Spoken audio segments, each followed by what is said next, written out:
مخفی ہے رب کا پتہ، اور وہ اپنے بندوں کے دل میں ملا۔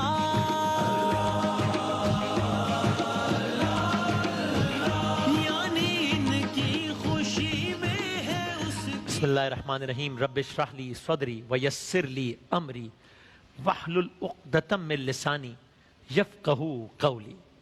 آپ کی خدمت میں کل عرض کیا تھا حضرت ابراہیم علیہ السلام کا واقعہ، وہیں سے داستان آگے بڑھاتے ہیں۔ کل عرض کیا تھا ابراہیم علیہ السلام نے اپنی مشرک قوم کو دعوت دی، لیکن قوم نے ان کی دعوت کو سمجھنے کے باوجود رد کر دیا، ریجیکٹ کر دیا۔ اور آج بڑے دلچسپ واقعات آج کے اس قصے میں سارے کے سارے قرآن مجید سے، یعنی وہ قرآن مجید کی آیات کا تسلسل کے ساتھ ترجمہ بھی ہے اور واقعہ بھی ہے، تو بلکہ مختلف واقعات ہیں۔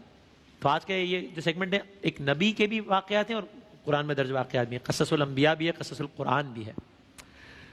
تو ابراہیم علیہ السلام نے اپنی قوم کو دعوت دی، قوم کے لوگوں نے انکار کر دیا۔ ابراہیم علیہ السلام اسی قسم کے دلائل سے، آرگیومنٹ سے، لاجک سے نہ صرف قوم پر حجت تمام کرتے بلکہ ان کو دعوت فکر بھی دیتے، اور آرگیومنٹس بڑے دلچسپ آج آئیں گے۔ معاملہ یہ کہ ابراہیم علیہ السلام پورے ملک میں اکیلے ہیں اور پوری قوم پر بتوں کی حقیقت واضح کرنی ہے انہوں نے۔ تو ایک مرتبہ یہ ہوا کہ ایک تہوار تھا، تو تہوار کے موقع پر ابراہیم علیہ السلام نے پوری قوم اور جو مطلب پجاری وغیرہ تھے جو بتوں کو پوجتے تھے ان کو سمجھانے کے لیے اور ان پر اتمام حجت کرنے کے لیے ایک تدبیر کی۔ کیا تدبیر کی؟ خوبصورت سورہ انبیاء کی تسلسل کے ساتھ آیات ہیں، 54 سے لے کے 64 تک سنیے، لطف لیجئے۔ ترجمہ ہے اور مفہوم بھی ساتھ ساتھ۔ اس نے کہا، انہوں نے کہا، یعنی ابراہیم علیہ السلام انہوں نے کہا تم بھی گمراہ ہو اور تمہارے باپ دادا بھی صریح گمراہی میں پڑے ہوئے تھے۔ تو انہوں نے کہا، یعنی کہ اب یہ مشرکین سے بات ہو رہی ہے، یہ بت پرستوں سے بات ہو رہی ہے، یہ آرگیومنٹ ہے، ڈائلاگ ہے جو قرآن مجید بتا رہے ہیں۔ انہوں نے کہا ابراہیم علیہ السلام نے تم بھی گمراہ ہو، تمہارے باپ دادا بھی صریح گمراہی میں پڑے ہوئے تھے۔ انہوں نے کہا کیا تم ہمارے سامنے اپنے اصلی خیالات پیش کر رہے ہو؟ Do you really mean it؟ اپنے اصلی خیالات پیش کر رہے ہو یا مذاق کر رہے ہو؟ انہوں نے جواب دیا ابراہیم علیہ السلام نے، نہیں، فی الواقع واقعتاً تمہارا رب وہی ہے جو زمین اور آسمانوں کا رب ہے اور ان کا پیدا کرنے والا ہے، اور اس بات پر میں تمہارے سامنے گواہی دیتا ہوں، اور خدا کی قسم میں خدا کی قسم میں تمہاری غیر موجودگی میں تمہارے بتوں کی خبر لوں گا۔ وارنڈ کیا ابراہیم علیہ السلام نے، تمہاری غیر موجودگی میں تمہارے بتوں کی خبر لوں گا۔ پھر کیا ہوا؟ چنانچہ انہوں نے ابراہیم علیہ السلام چنانچہ انہوں نے ان کو ٹکڑے ٹکڑے کر دیا۔ ابراہیم علیہ السلام نے بتوں کو ٹکڑے ٹکڑے کر دیا۔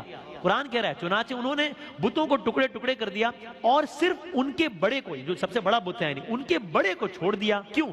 تاکہ شاید وہ اس کی طرف رجوع کریں، وہ آئے، یہ آیات کا ترجمہ بھی ہو رہا ہے ساتھ ساتھ مفہومی بیان کر رہا ہوں، وہ آئے، انہوں نے آ کر بتوں کا یہ حال دیکھا تو کہنے لگے ہمارے خداؤں کا یہ حال کس نے کر دیا؟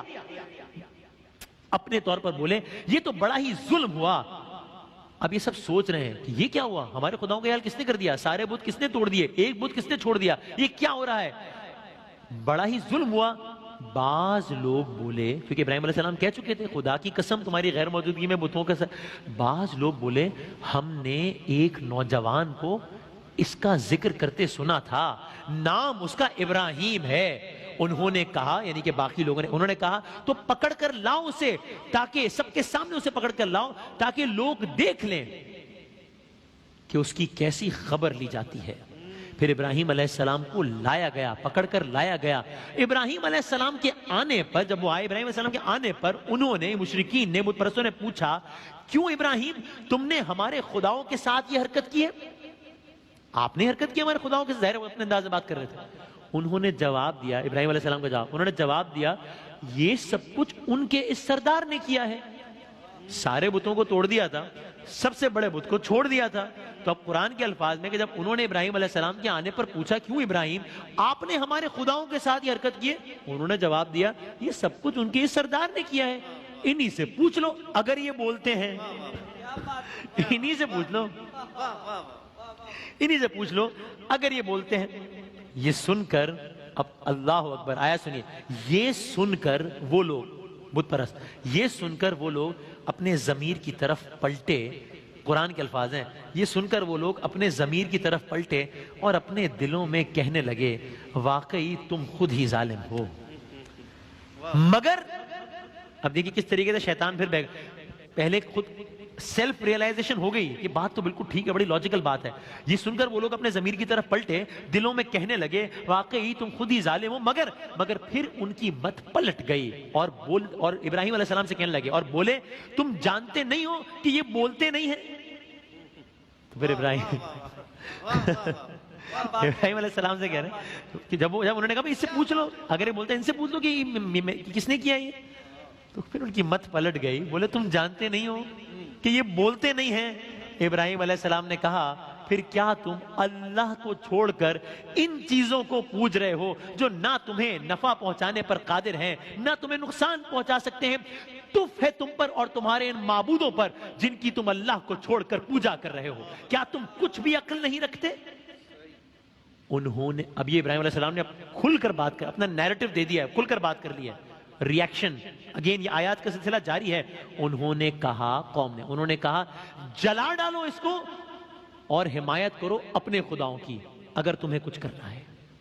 یہ جو آگ میں جلانے والا جو سارا معاملہ ہے وہ شروع یہاں سے ہو رہا ہے. اس واقعے کے پیچھے یہ واقعہ چھپا ہے. یہاں قرآن مجید کی یہ آیات ختم ہوئی, آگے مزید آیات آئیں گی. تو بس اب یہ واقعہ ہو گیا, بت ٹوٹ گئے اور یہ ساری بات. اس واقعے کا ہونا تھا کہ صرف اس شہر میں ہی نہیں پورے ملک میں آگ لگ گئی. دیکھیں نا, اس سے یعنی کرنٹ افیئرز کا اس سے بڑا کوئی ٹاپک ہی نہیں تھا اس وقت. اتنی بڑی ڈیولپمنٹ ہو گئی تھی, بتوں کو توڑ دیا گیا, آرگیومنٹ ہو گیا. ایک آدمی نے کہہ دیا بھائی ان سے پوچھ لو, وہ کہنے لگے یہ تو بولتے نہیں ہیں. وہاں سے حکم ہو گیا جلا ڈالو ان کو. آگ لگ گئی. ہر آدمی تک بتوں کے توڑے جانے والے واقعے کی اطلاع ملتی اور ابراہیم علیہ السلام اور پجاریوں کے درمیان ہونے والے اس آرگیومنٹ, ہونے والی گفتگو اس کے سامنے رکھی جاتی. دل میں سب کہتے کہ ہاں ابراہیم صحیح تو کہتے ہیں, لیکن سب کا تعصب آڑے آ جاتا اور سیدھی راہ اپنانے کے بجائے ان کے دل میں یہی بات آتی کہ ابراہیم علیہ السلام کو ہی راستے سے ہٹا دیا جائے. آپ کو یاد ہے نا کل کیا سوچ رہے تھے اس قوم کے لوگ, صالح علیہ السلام کو ہی راستے سے ہٹا دیا جائے. تو بس دباؤ بڑھتے بڑھتے یہاں تک پہنچا. اب بہت ساری ڈیٹیلز کو ہم سکپ کر کے آگے بڑھتے ہیں کہ ایک روز ابراہیم علیہ السلام کو گرفتار کر لیا گیا. گرفتار کر کے ابراہیم علیہ السلام کو نمرود کے دربار میں پیش کیا گیا. آپ کو یاد ہے یہ وہی نمرود جس کو بتایا گیا تھا کہ ایک بچہ تمہارے دور میں, کل میں نے شاید غالباً غلطی سے کہہ دیا کہ تمہارے گھر میں پیدا ہوگا, ظاہر گھر میں نہیں, اس دور میں پیدا ہوگا, اور جس کی اور جو تمہارے حکومت کا تختہ الٹ دے گا. اور پھر نمرود نے کہا تھا کہ پھر اس کا بڑا آسان سا حل ہے, جو بچہ پیدا ہوتا ہے اس کو مار دو. 1,00,000 تک بچے مار دیے گئے تھے, یاد ہے آپ کو. آج وہی نمرود ہے, اس کا دربار ہے اور سامنے ایک شخص ہے کہ جنہوں نے یہ سارا معاملہ کیا ہے, اور اب ابراہیم علیہ السلام اور نمرود کا دربار. تو میں یوں کہوں کہ ایک طرف اکیلے ابراہیم علیہ السلام ہیں, جاہ و جلال ہے, روب ہے, دبدبہ ہے, اللہ کے ولی ہیں, اللہ کے نبی ہیں. دوسری طرف جھوٹا زمینی خدا ہے اور اس کے لاکھوں پیروکار ہیں. اب یہ سارا منظر کیا ہے, اس دربار میں کیا آرگومنٹ ہوئی, کیا بات ہوئی. پھر چلتے ہیں قرآن مجید کی طرف. اب آئیے, یہ ہے سورہ بقرہ. پہلے سورہ انبیاء کی آیت تھی, اب سورہ بقرہ کی آیت. ترجمہ فرمایا کیا تم نے اس شخص کے حال پر غور نہیں کیا. اچھا میں اپنی بات بتا رہا ہوں صرف آپ, کیونکہ میری کوئی اوقات نہیں ہے کہ میں کسی کو کوئی ٹپ دوں یا لیکچر دوں یا درد دوں. میں نے قرآن مجید جو پچھلے سال کوشش کی کہ ذرا پڑھنے کی, تو مجھے اس طرز کے واقعات نے زیادہ مائل کیا کہ ڈائریکٹ دلچسپی پیدا ہوتی ہے جب آپ تراجم میں واقعات دیکھتے ہیں. ترجمہ کیا تم نے اس شخص کے حال پر غور نہیں کیا جس نے ابراہیم سے جھگڑا کیا تھا. کیا تم نے اس شخص کے حال پہ غور نہیں کیا جس نے ابراہیم علیہ السلام سے جھگڑا کیا تھا. جھگڑا کیا تھا؟ جھگڑا اس بات پر, قرآن کے الفاظ, جھگڑا اس بات پر کہ ابراہیم کا رب کون ہے, اور اس بنا پر کہ اس شخص کو اللہ نے حکومت دے رکھی تھی. ٹھیک, جب ابراہیم علیہ السلام نے کہا میرا رب وہ ہے جس کے اختیار میں زندگی ہے, میرا رب وہ ہے جس کے اختیار میں موت ہے, تو اس نے جواب دیا, یہ آرگیومنٹ ابراہیم علیہ السلام کو نمرود کا قرآن مجید بتا رہا ہے. ابراہیم علیہ السلام نے کہا, دربار ہے, لوگ ہیں, پیروکار. ابراہیم علیہ السلام نے کہا میرا رب وہ ہے جس کے اختیار میں زندگی ہے, میرا رب وہ ہے جس کے اختیار میں موت ہے. نمرود بولا, اس نے جواب دیا نعوذ باللہ زندگی اور موت میرے اختیار میں ہے. چیلنج کیا اس نے سامنے, زندگی اور موت میرے اختیار میں, نعوذ باللہ. ابراہیم علیہ السلام نے جواب میں کہا, ابراہیم علیہ السلام بولے اچھا اللہ سورج کو مشرق سے نکالتا ہے, تو ذرا ایسے مغرب سے نکال دے. یہ سن کر وہ منکر حق ششدر رہ گیا, مگر اللہ ظالموں کو راہ راست نہیں دکھایا کرتا. تو اب یہ کنورزیشن بھی قرآن نے بتایا. کیا ہوا؟ ابراہیم علیہ السلام نے دیکھا نمرود کا دربار ہے, تخت ہے. ابراہیم علیہ السلام نے دیکھا ایک بظاہر ایک خوش شکل انسان نہیں ہے بہت زیادہ, کوئی ایسا انسان نہیں اس کو بہت خوش شکل کہا جا سکے, بیٹھا ہے تخت پر بیٹھا ہے, اور اس انسان کے ارد گرد بڑے خوبصورت غلام اور کنیزیں خدمت میں بجا آوری کو حاضر ہیں. اب قرآن کی آیت ختم ہو گئی ڈیٹیلز. تو آپ نے پوچھا یہ کون ہے؟ لوگوں نے کہا یہی تو ہمارا خدا ہے, نعوذ باللہ یہی تو ہمارا خدا ہے. نمرود تھا وہ, اور یہ سب ہم سب اس کی مخلوق ہیں. آپ دیکھیں یعنی پروپیگنڈا کس حد تک انسان کو بیوقوف کر دیں کہ وہ ایکچولی اس کو خدا مانتے تھے.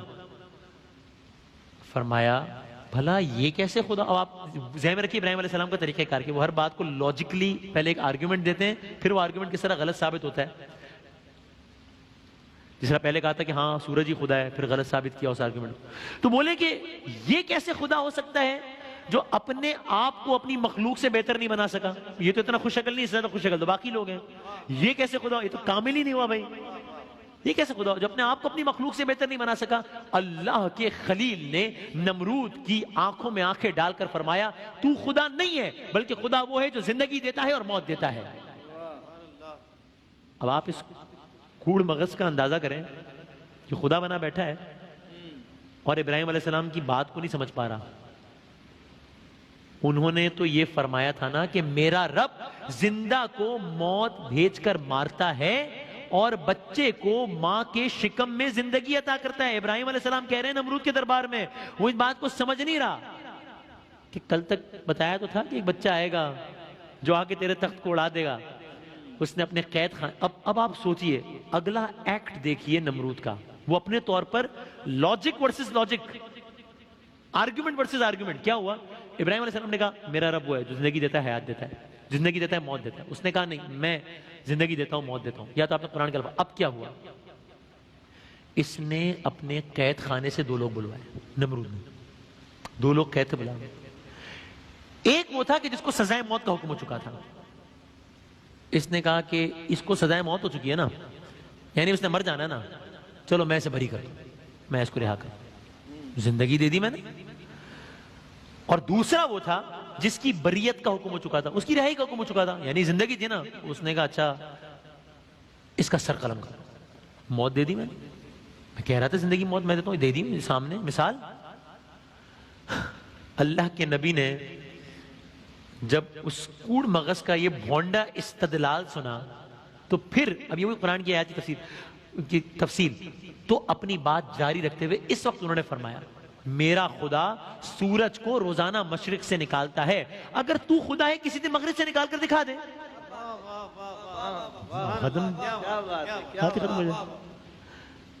اب نمرود کو بھی یقین ہو گیا کہ وہ بچہ جس سے میں اتنا خائف تھا یہی ہے جو آج حقیقی خدا کا نمائندہ بن کر میری جھوٹی خدائی کی تباہی کے در پہ ہے. اب اس کو اندازہ ہو گیا. اب کیا ہوا؟ نمرود نے اپنے دربار کے مشیران سے سوال کیا بتاؤ ایسے شخص کی کیا سزا ہونی چاہیے. ابراہیم علیہ السلام سے متعلق سب نے یک زباں ہو کر نعرہ لگایا سزائے موت, اس کے سوا کچھ نہیں.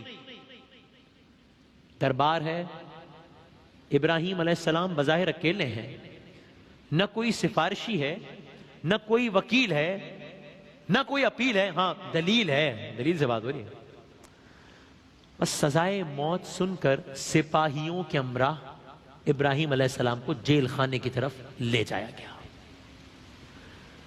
گئے تھے توحید پروردگار کا پیغام پہنچانے کے لیے, پلٹے ہیں قیدی بن کر.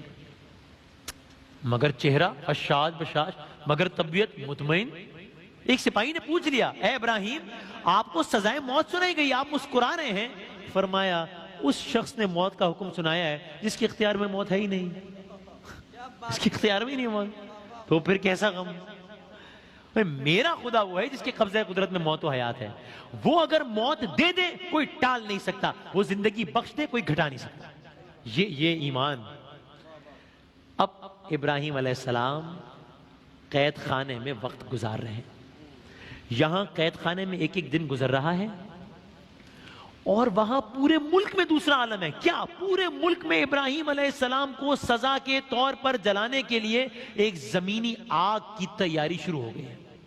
آگ جلاؤ, یہ شخص کہ جس نے ہمارے خداؤں کے ساتھ یہ کیا تھا, یہ شخص کہ جس کے بارے میں نمرود نے فیصلہ سنا دیا کہ اس کو جلایا جائے گا, ایسی آگ ہو. اور اپنے طور پر میں یعنی ان کے الفاظ یا مفہوم کہ ایسی ایگزامپل سیٹ کریں کہ آئندہ کوئی جرت نہ کرے. پھر پورے ملک میں آگ جلانے کی تیاری ہو رہی ہے. آگ کو بھڑکایا جانا شروع کیا گیا. آگ لگائی گئی, آگ بھڑکائی گئی, آگ پھیلائی گئی, مزید پھیلائی گئی. کچھ روایات میں آیا اتنی پھیلائی گئی کہ آگ اتنی بھڑکائی گئی کہ اس کی گرمی, اس کی تپش, اس کی حدت میلوں تک محسوس ہوتی تھی. بعض روایت میں آیا ہے کہ اتنی آگ بھڑکائی گئی کہ کسی پرندے کی ہمت نہیں ہوتی تھی کہ وہ اس آگ کے اوپر بلندی سے بھی گزر سکے. اور اس زمینی آگ کی ایک خوبی کہیں, ایک فیچر کہیں یہ بھی تھی کہ ملک کا شاید ہی کوئی فرد, چاہے وہ مرد ہو یا عورت, بچہ ہو یا بوڑھا, اس نے اس آگ کو بھڑکانے کے لیے اپنے حصے کی لکڑیاں اور جلانے کا مختلف سامان نہ شامل کیا. سب لگے ہوئے تھے. اس آگ کو دہکانے میں ہی 10 دن سے زیادہ لگ گئے. 10 دن سے زیادہ لگ گئے. یعنی آپ سوچئے کہ ایک انسان کو جلانے کے لیے جو آگ چاہیے ہوتی ہے وہ 10 منٹ میں لگ سکتی ہے. 10 دن. اور یہ اسٹیٹ لیول پر ایک ارینجمنٹس ہو رہے ہیں, اسٹیٹ لیول پہ احکامات جاری کیے گئے ہیں. آگ کو دہکانے میں پہلا دن گزرا, دوسرا گزرا, 5واں, 8واں, 10 دن ہو گئے. اب جب یہ آگ اپنے عروج پر پہنچی تو انہیں معلوم ہوا کہ اب وہ اپنے مقصد میں کامیاب ہو گئے. مثالی آگ لگا دی گئی ہے. اب وہ اپنے خداؤں کو برا کہنے والے ابراہیم علیہ السلام کو اذیت ناک طریقے سے موت دینے کی ان کی خواہش پوری ہونے جا رہی ہے. لیکن ایک نیا مسئلہ درپیش ہو گیا. کیا؟ اتنی شدید آگ لگا دی گئی کہ سوال یہ درپیش ہوا کہ اس آگ میں ڈالا کیسے جائے ابراہیم علیہ السلام. اتنی کون جائے گا, کون, کیسے, کیا کریں گے؟ اب ظاہر اس دور, یہ آج کی بات تو نہیں ہو رہی, کوئی جہاز تو نہیں تھے, ہیلی کاپٹرز تو نہیں ہوتے تھے, اور اس جیسا واقعہ روئے زمین پر اس انداز سے پہلے پیش بھی نہیں آیا تھا. کیا کریں, آگ میں ڈالیں کیسے؟ پھر اجلاس ہوئے, پھر میٹنگز ہوئی کہ بھائی آگ تو بھڑکا دی ہے, یہ سب ڈالیں کیسے آگ میں. ان کے اس دور کے بڑے بڑے انجینئرز اس مسئلے کے حل کے لیے بیٹھے, اور ایک روایت کے مطابق تاریخ انسانی کی جو پہلی منجنیق تھی وہ وجود میں آئی. یعنی وہ مشین جو توپ یا غلیل کی مانند ہوتی ہے, جس کے ذریعے بہت دور سے آپ کوئی چیز اچھال کر پھینک سکتے ہیں, وہ بنائی گئی پھر اس مقصد کے لیے. بادشاہ کو اطلاع دی گئی آگ تیار ہے, آگ کا عظیم الشان الاؤ تیار ہے. بادشاہ اپنے محل سے نکلا, شدید گرمی کا اسے احساس ہوا, حالانکہ موسم سرد تھا. بادشاہ نے اپنے وزراء سے پوچھا ارے اتنی گرمی کیسی ہے؟ اس کے وزراء نے بتایا یہ گرمی اس آگ کی گرمی ہے. بس بادشاہ نے اپنا ارادہ ترک کیا, فیصلہ کیا کہ وہ یہ سارا منظر اپنے محل کی چھت سے دیکھے گا. بس حکم جاری ہوا ابراہیم علیہ السلام کو جکڑ کر لے آیا جائے, ابراہیم علیہ السلام کو لایا جائے جہاں سے ان کو آگ کے الاؤ میں ڈالا جانا تھا, تاکہ جہاں ابراہیم علیہ السلام کو بتوں کے توڑنے کی پوری سزا دی جائے, تو وہاں ایک کام اور یہ بھی ہو کہ آگے بھی کوئی ایسی بات کرنے کی جرأت نہ کرے. اب ارینجمنٹ سارے مکمل ہیں. بادشاہ سلامت صاحب نظارہ دیکھنے کے لیے بےتاب ہے, اور یہ پیغام دیا جا رہا ہے کہ اگر کوئی بھی ایسا کرے گا تو یہ بت, یعنی قوم کو یہ پیغام دیا جا رہا ہے کہ کسی نے بھی اگر یہ کیا جو ابراہیم علیہ السلام نے کیا ہے, تو یہ بت اس کو وہ سزا دیں گے جو ابراہیم علیہ السلام کو دینے جا رہے ہیں. حال یہ تھا کہ گلیوں محلوں ایک انسانوں کا سمندر ہے. سپاہیوں کے درگاہ میں ابراہیم علیہ السلام کو لایا جا رہا ہے. آگ کی سمت چلے جا رہے ہیں، نقارے بجائے جا رہے ہیں. ایک عجیب و غریب منظر ہے. آسمان نے ایسا منظر پہلی مرتبہ دیکھا کہ اس انداز کی آگ روشن ہے، لیکن وہ عظیم ذات ابراہیم علیہ السلام کی انتہائی شان سے چلی جا رہی تھی. کیا مجال ہے کہ ماتھے پہ شکن ہو، کیا مجال ہے کہ پاؤں میں لغزش ہو، کیا مجال ہے کہ آنکھوں میں مایوسی ہو، کیا مجال ہے کہ چہرے پر خوف ہو. زمین و آسمان کی ہر مخلوق میں ایک تہلکا مچ گیا. روایات میں آیا حضرت جبرائیل علیہ السلام نے عرض کی پروردگار زمین پر تیرا واحد عبادت گزار آگ میں دھکیلے جا رہا ہے، اسے بچائے. رب جلیل بولا امتحان تو خلیل کا ہے اور یہاں یہ سوال جبرائیل کا ہے. بہرحال کہا اگر جبرائیل اگر چاہو تو جا کر میرے خلیل کو اپنی نصرت کی پیشکش کر دو، پھر اس کے عزم کا جائزہ لینا. بس ابھی تک آگ کے شعلے ابراہیم علیہ السلام کے جسم سے مس نہیں ہوئے تھے، البتہ آگ آشکار ضرور تھی اور خلیل کے لبوں پر حمد پروردگار تھی. ادھر آگ آشکار تھی، ادھر خلیل کے لبوں پر حمد پروردگار تھی. اچانک جبرائیل علیہ السلام پہنچ کر نیچے پر بچھا دیے تو بڑھتی ہوئی تپش کا زور کچھ کم ہو گیا. آپ نے نیچے نگاہ کی، جبریل پر بچھائے ہوئے تھے. میرے مصطفیٰ صلی اللہ علیہ وآلہ وسلم کے جد امجد نے آ کر پوچھا کون ہو میرے امتحان میں خلل ڈالنے والے؟ خلیل کے امتحان میں خلل ڈالنے والے ہٹ جاؤ، مجھے ذکر پروردگار کا لطف لینے دو. جبرائیل علیہ السلام نے عرض کی میں آپ کی مدد کے لیے حاضر ہوا ہوں، کیا آپ کو مدد کی ضرورت نہیں؟ آپ نے فرمایا مجھے جبرائیل کی نہیں رب جلیل کی مدد چاہیے. کیا اچھی بات، رب جلیل کی مدد چاہیے. قرآن مجید کی ایک سورہ انبیاء میں ہم نے آپ کو پہلے کچھ آیات سنائی تھی، وہ آیت نمبر 64 تک تھا. اس سے آگے کی آیات سنی ہے. ارشاد فرمایا انہوں نے کہا جلا ڈالو اس کو اور حمایت کرو اپنے خداؤں کی اگر تمہیں کچھ کرنا ہے. ہم نے کہا آگ ٹھنڈی ہو جا. ایک ان کی تدبیر، ایک یہاں. انہوں نے کہا جلا ڈالو اس کو اور حمایت کرو اپنے خداؤں کی اگر تمہیں کچھ کرنا ہے. ہم نے کہا آگ ٹھنڈی ہو جا اور سلامتی بن جا ابراہیم پر. بس بھائی اگر کسی کو اس پہ حیرت بھی کی اتنا سارا آگ اور سارا معاملہ اور بس ہم نے کہا آگ ٹھنڈی ہو جا سلام جا ابراہیم پر، تو بھائی کن فیکون کہنے پر یہ پوری کائنات تخلیق ہو گئی تھی، یہ تو صرف آگ ہے. وہ چاہتے تھے کہ ابراہیم کے ساتھ برائی کریں، ہم نے ان کو بری طرح ناکام کر دیا. اللہ اکبر. داستان حضرت ابراہیم علیہ السلام ابھی جاری ہے. یہاں سے آگے کیا ہوا کل عرض کریں گے انشاءاللہ.